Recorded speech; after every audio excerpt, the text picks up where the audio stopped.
Assalamualaikum warahmatullahi wabarakatuh. Kenalkan nama saya Yuda Pranata, NIM D10111191080. Pada hari ini saya ingin mempresentasikan hasil skripsi saya yang berjudul Evaluasi Kinerja Lalu Lintas Simpang Persinyal 4 Lengan pada Persimpangan Jalan Alian yang jalannya Sudarso Kota Singkawang menggunakan software VISIM. Pertama-tama saya ingin mengucapkan terima kasih kepada dosen pembimbing utama yaitu Ibu Sumi Yatinah STMT IPM, dosen pembimbing kedua Pak Heri Aswata STMT IPM, dosen penguji utama Bapak Dr. Ing Insinyur Slamet Widodo MT IPM, dosen penguji kedua Bapak Dr. Said STMT.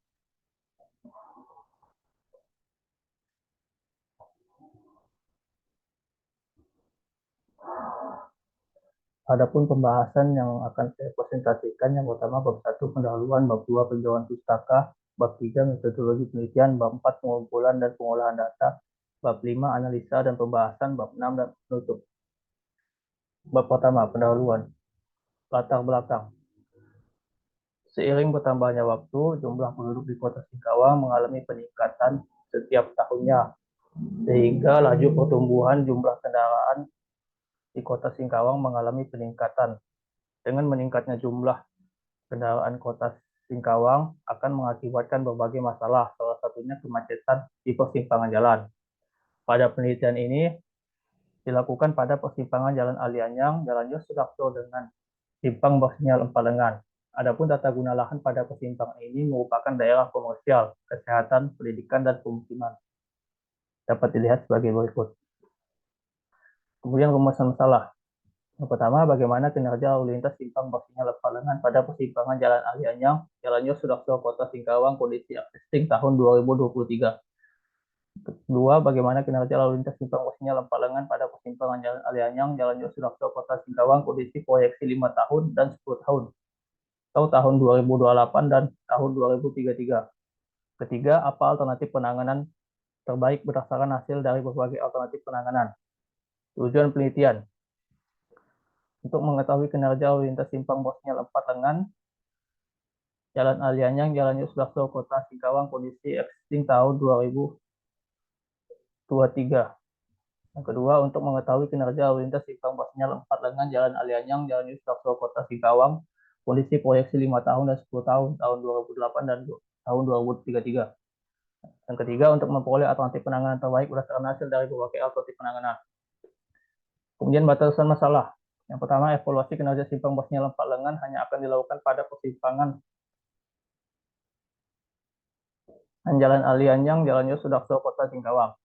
Yang kedua, peninjauan tingkat kinerja lalu lintas simpang bersinyal 4 lengan dihitung pada kondisi existing tahun 2023 dan kondisi proyeksi 5 tahun dan 10 tahun. Yang ketiga, pada perhitungan analisis dan perencanaan metode yang akan digunakan yaitu pedoman kapasitas jalan Indonesia (PKJI 2023) dan software VISIM. Yang keempat, perencanaan ini tidak membahas dari segi konstruksi maupun dari segi analisis biaya. Kemudian ada manfaat penelitian. Adapun manfaat dari hasil penelitian ini nantinya diharapkan dapat digunakan sebagai bahan pertimbangan bagi instansi terkait dalam mengolah simpang bersinyal 4 lengan Jalan Alianyang, Jalan Yus Sudarso, Kota Singkawang. Bab 2, tinjauan pustaka. Persimpangan didefinisikan sebagai tempat atau daerah umum di mana dua jalan atau lebih yang bergabung termasuk fasilitas tepi jalan sebagai pergerakan lalu lintas di dalamnya. Adapun kinerja simpang bersinyal. Yang pertama, kapasitas dengan rumus J sama dengan J dikali WH per S. Lalu ada arus lalu lintas. Arus lalu lintas di dalam kendaraan dikonversi menjadi satuan SMB per jam menggunakan nilai empiris sesuai dengan masing-masing pendekat dapat pada tabel tersebut. Lalu ada derajat kejenuhan. Persamaannya sebagai berikut, derajat kejenuhan sama dengan I per T. Kemudian ada panjang antrian dengan persamaan PA sama dengan NQ dikali 20 per LF. Lalu ada kendaraan henti dengan persamaan RKH sama dengan 0,9 kali NQ per I kali S kali 3600. Lalu ada tundaan dengan persamaan T sama dengan TLL ditambah TG. Lalu ada tingkat pelayanan pada persimpangan. Tingkat pelayanan berdasarkan derajat kejenuhan dan tingkat pelayanan berdasarkan tundaan menurut Peraturan Menteri Nomor 69 Tahun 2015 dapat dilihat sebagai berikut. Kemudian tingkat pelayanan berdasarkan tundaan untuk simpang bersihnya menurut highway capacity manual tahun 2010 dan tingkat pelayanan berdasarkan tundaan untuk simpang tak bersihnya menurut highway kapasitas manual tahun 2010 dapat dilihat sebagai berikut. Lalu masuk ke bab 3 metodologi penelitian. Yang pertama ada bagan alir. Dimulai dengan studi literatur, lalu ada identifikasi masalah, lanjut ke pengumpulan data di mana pertama ada data primer yaitu data geometrik simpangan, data volume lalu lintas, data waktu sinyal lalu lintas, data kecepatan kendaraan, lalu ada data sekunder, data jumlah penduduk kota Singkawang, data jumlah kendaraan kota Singkawang, dan peta lokasi penelitian. Kemudian dilanjutkan dengan analisis data dengan dua metode yaitu PKJI 2023 dan software SIM. Apabila hasil dari analisis data oke, lanjutkan dengan kesimpulan dasaran. Apabila tidak, lanjutkan dengan alternatif penanganan. Setelah itu, lanjutkan kesimpulan dasaran dan selesai. Kemudian, bagian alir analisis menggunakan software SIM. Yang pertama, dilakukan pengumpulan data, yaitu data primer dan data sekunder. Kemudian, input data simulasi. Setelah itu, kondisi existing, perhitungan analisis tundaan, panjang antrian, level of service, kondisi existing.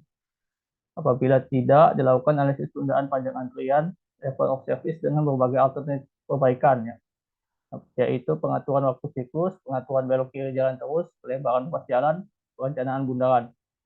Setelah itu dilakukan kondisi proyeksi 5 dan 10 tahun, proyeksi volume lalu lintas rata-rata, dilakukan analisis tundaan, panjang antrian, level of service, kondisi proyeksi dan 10 tahun. Apabila tidak, analisis tundaan panjang antrian, level of service dengan berbagai alternatif perbaikan.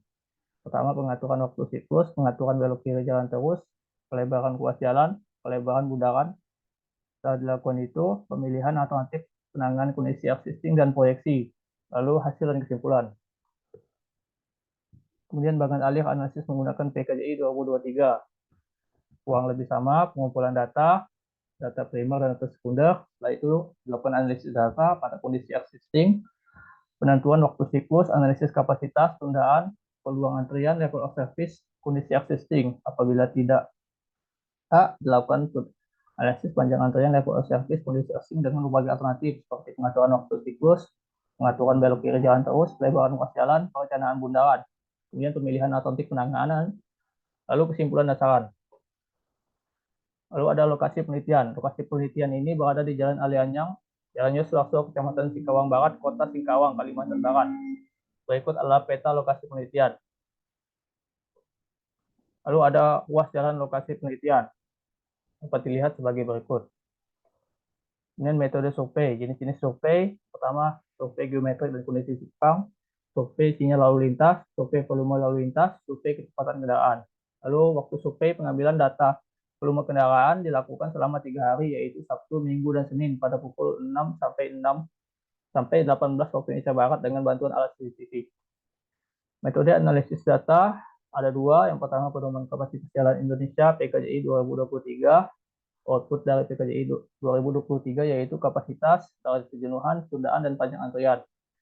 Lalu ada software VSIM 2023, output dari software VSIM yaitu panjang antrian, tundaan, level of service. Kemudian masuk ke bab 4, pengumpulan dan pengolahan data. Yang pertama, data geometrik dan kondisi lingkungan pada persimpangan. Dapat dilihat sebagai berikut. Lalu ada data volume lalu lintas jalan Alianyang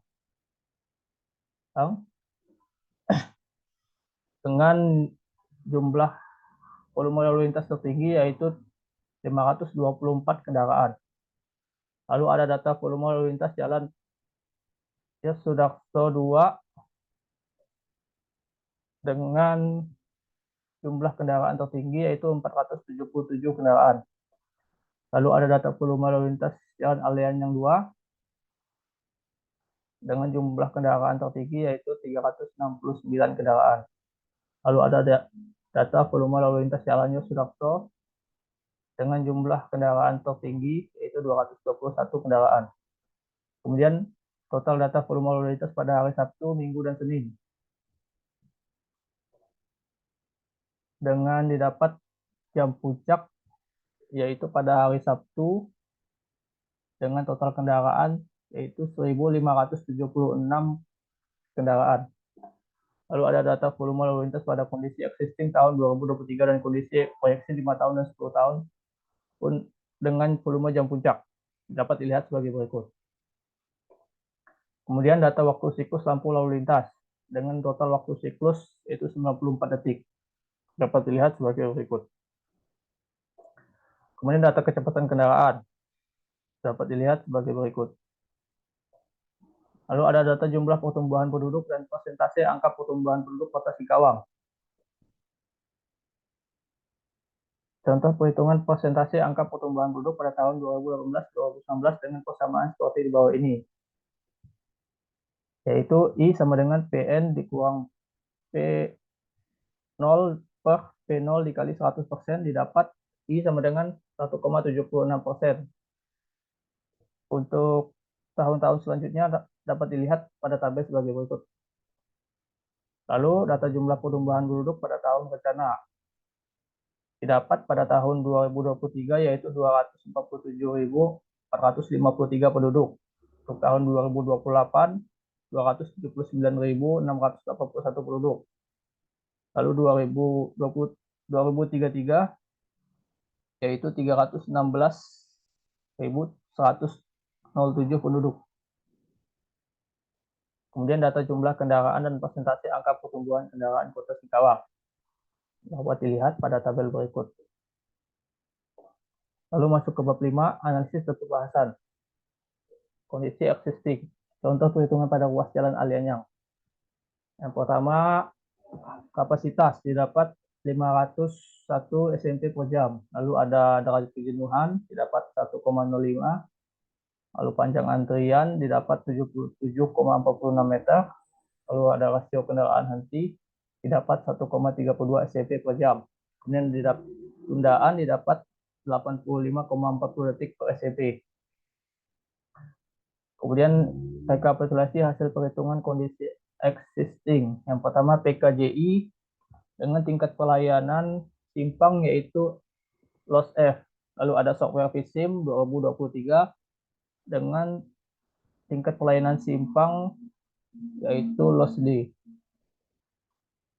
Kemudian rekapitulasi hasil perhitungan alternatif penanganan 1 yaitu yang dilakukannya pengaturan ulang waktu siklus.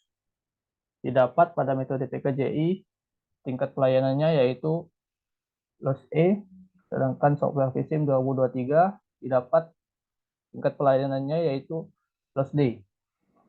Kemudian rekapitulasi hasil perhitungan alternatif penanganan 2 dengan dilakukannya pengaturan boleh belok kiri jalan terus, yaitu untuk PKJI 2023 dapat tingkat pelayanan simpang yaitu loss E, sedangkan software VSIM dengan tingkat pelayanan simpang loss D. Kemudian rekapitulasi hasil perhitungan alternatif penanganan 3 dilakukan kombinasi antara pengaturan ulang waktu siklus dan pengaturan boleh belok kiri jalan terus dengan hasil PKJI 2023 dengan tingkat pelayanan simpang loss D, sedangkan software VSIM dengan tingkat pelayanan simpang loss D. Kemudian untuk alternatif penanganan 4 dilakukan pelebaran ruas jalan pada jalan Yos Sudarso 2. Didapat tingkat pelayanan pada PKJI 2023 yaitu loss E. Kemudian untuk software VSIM tingkat pelayanan simpangnya 2 yaitu loss D. Lalu alternatif penanganan 5 dilakukan pelebaran ruas jalan Yos Sudarso 2 dan jalan Alianyang. Untuk PKJI didapat tingkat pelayanan simpangnya loss E dan software VSIM didapat tingkat pelayanan simpangnya loss C. Lalu alternatif penanganan 6 dilakukan pelebaran ruas jalan Yos Sudarso 2, jalan Alianyang dan jalan Yos Sudarso. Untuk PKJI hasilnya didapat tingkat pelayanan simpang yaitu loss E dan software VSIM tingkat pelayanan simpangnya loss C. Lalu alternatif penanganan 7 dilakukan pelebaran ruas jalan untuk setiap lengan. Untuk hasil PKJI 2023-nya yaitu tingkat pelayanan simpangnya LOS E, sedangkan software VSIM tingkat pelayanan simpangnya LOS C. Lalu alternatif penanganan 8, dilakukan kombinasi dengan pengaturan ulang waktu siklus dan pelebaran ruas jalan pada semua lengan. Didapat hasil PKJI 2023 dengan tingkat pelayanan simpangnya LOS D, sedangkan software VSIM didapat tingkat pelayanan simpangnya LOS E. Lalu alternatif penanganan 9, dilakukan kombinasi antara pengaturan boleh belok kiri jalan terus dan pelebaran ruas jalan untuk seluruh lengan. Dapat hasil PKJI 2023 yaitu tingkat pelayanan simpangnya LOS D, sedangkan untuk software VSIM tingkat pelayanan simpangnya LOS C. Kemudian alternatif penanganan 10, dilakukan kombinasi antara pengaturan ulang waktu siklus, peraturan boleh belok kiri jalan terus, dan pelebaran ruas jalan pada setiap lengan simpang. Didapat hasil PKJI 2023 yaitu tingkat pelayanan simpangnya LOS D dan software VSIM tingkat pelayanan simpangnya LOS C. Kemudian alternatif penanganan 11-nya dilakukan perubahan dari simpang menjadi bundaran. Didapat hasil dari PKJI yaitu LOS B untuk tingkat pelayanan simpangnya, lalu software VSIM tingkat pelayanan bundarannya didapat LOS B. Lalu ada alternatif penanganan 12, dilakukan pelebaran ruas jalan untuk Jalan Yos Sudarso 2 dan Jalan Alianyang, dan perubahan simpang menjadi bundaran. Hasil dari PKJI-nya yaitu tingkat pelayanan bundarannya yaitu LOS B dan software VSIM tingkat pelayanan bundarannya yaitu LOS A. Kemudian ada alternatif penanganan 13, dilakukan perubahan simpang menjadi bundaran dan dilakukan pelebaran ruas jalan untuk semua lengan. Dapat PKJI 2023 yaitu tingkat pelayanan bundarannya LOS B dan software VSIM tingkat pelayanan bundarannya LOS A.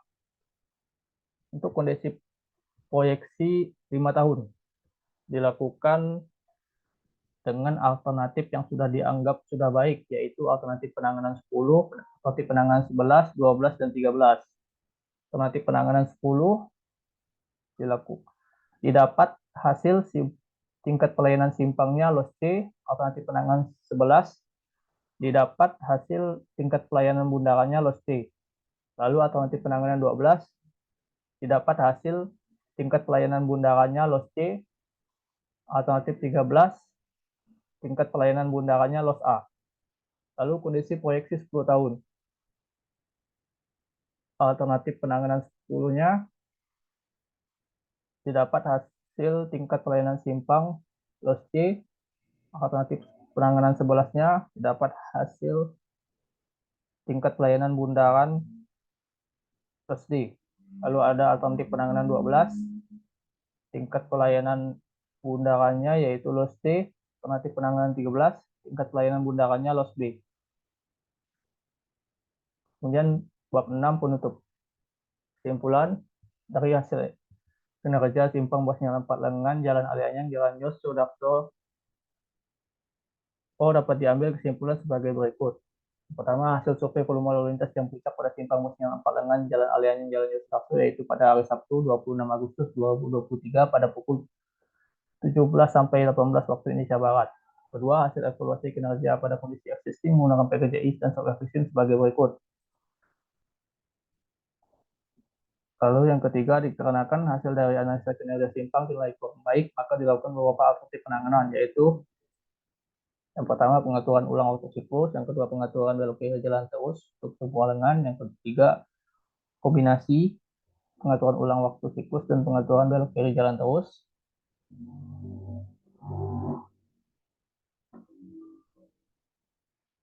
Lalu yang keempat, pelebaran ruas jalan untuk jalan Yos Sudarso 2.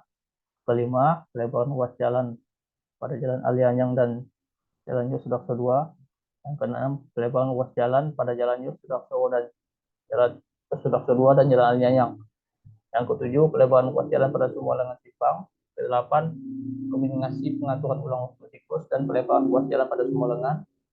Sembilan, kombinasi pengaturan belok kiri jalan terus dan pelebaran ruas jalan pada semua lengan simpang.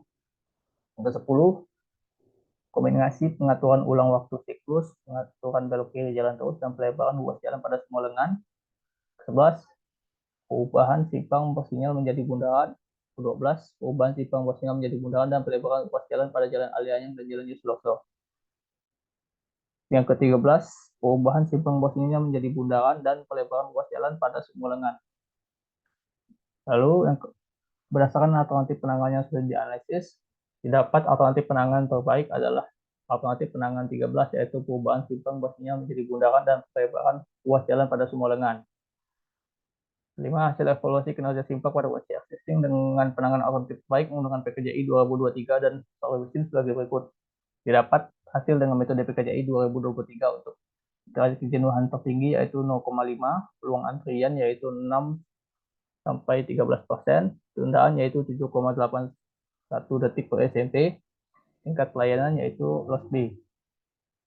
Didapat hasil dengan software PISIM untuk panjang antrian yaitu 3,44 meter, tundaan yaitu 7,45 detik, tingkat pelayanan yaitu loss A. Hasil evaluasi kinerja simpang pada kondisi proyeksi dengan penanganan alternatif terbaik menggunakan software PISIM sebagai berikut. Didapat hasil proyeksi 5 tahun, yaitu panjang antrian 4,88 meter, tundaan yaitu 8,60 detik, tingkat pelayanan loss A. Untuk proyeksi 10 tahunnya, yaitu panjang antrian 6,76 meter, tundaan 10,06 detik, tingkat pelayanan yaitu loss B. Kemudian ada saran. Adapun saran yang diberikan dalam penelitian ini adalah sebagai berikut. Perlu dilakukan survei lalu lintas yang lebih akurat tidak hanya 3 hari, melainkan selama 1 minggu penuh, sehingga data lalu lintas yang dapat lebih akurat. Kedua, penelitian ini menggunakan parameter yang berhubungan kendaraan bermotor dan tidak menggunakan parameter yang berhubungan dengan pejalan kaki. Penelitian ini selanjutnya diharapkan memasukkan parameter pejalan kaki dalam analisis agar mendapatkan hasil tundaan dan antrian yang lebih akurat. Ketiga, untuk penelitian selanjutnya diperlukan adanya kalibrasi pada software PISIM untuk menyesuaikan parameter perilaku pengemudi dan pemodelan dengan kondisi nyata di lapangan agar hasil yang dapat lebih akurat dengan kondisi di lapangan. Lalu ada daftar pusaka sebagai berikut. Kemudian ada lampiran. Demikian presentasi dari saya. Saya ucapkan terima kasih.